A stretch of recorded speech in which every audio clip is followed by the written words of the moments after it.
2006 was a very tough year for us because that's where we lost our mother. And that was also the year that I was very focused to come to America. And that's why I did running. And that's what you did. That's why you did running also. Like by running, I mean track and field. Track and field. I was a sprinter, she was a sprinter and long jumper. But the thing is, right after our mother died, the very next day I had the race. I got a full scholarship and I just left you. I left her. I came to America and back home you were with dad and you pretty much you had nobody because we had this like close connection, but I just left you by yourself.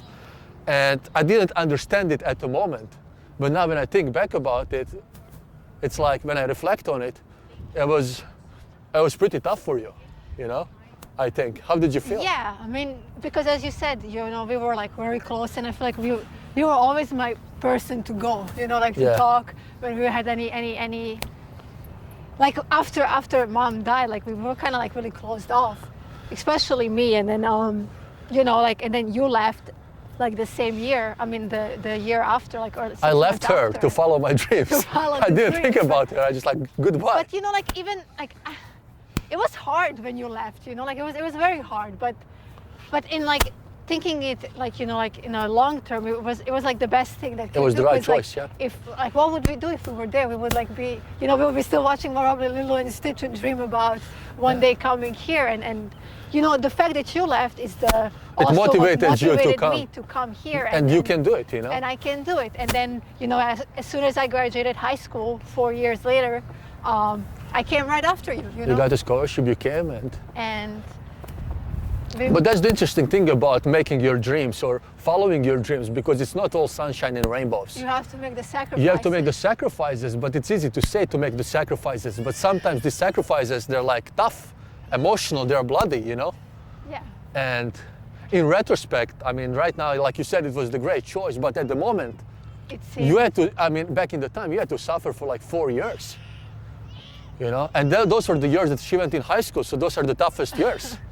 When she's growing up, you know, the challenges and, you know, all the things that you're facing as a teenager. Yeah, but you know, the fact that you were here, that you were in the States, as you know, like as soon as like, you know, like you hit high school, like, you want to like party, you want to like drinking, boys and this, that like never happened. Because like as soon as you left, the goal was very clear that I want to go there. You want to come too. I want to be here too, you know, and I want to make it happen. So kind of like I paved the way for you, that like you look up to something, there's like kind of light at the end of the tunnel that you can follow. In the darkness. Yeah.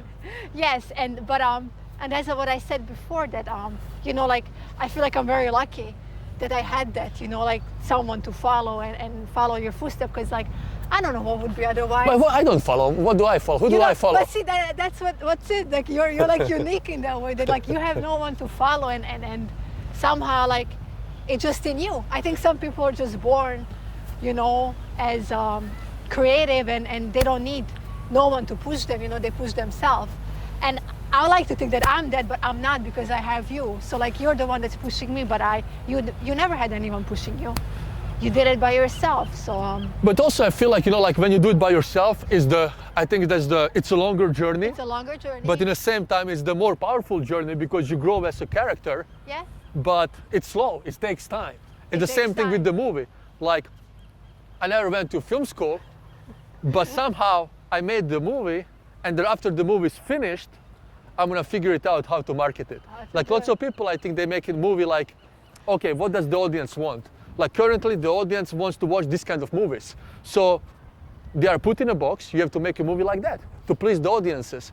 But I feel like we are the other way around. We are kind of like how you saw the trendsetters, you know? You know, I always think about the first version of this movie. It was different name. It was called Point 25. Yeah. And it was like, what, 4 years ago?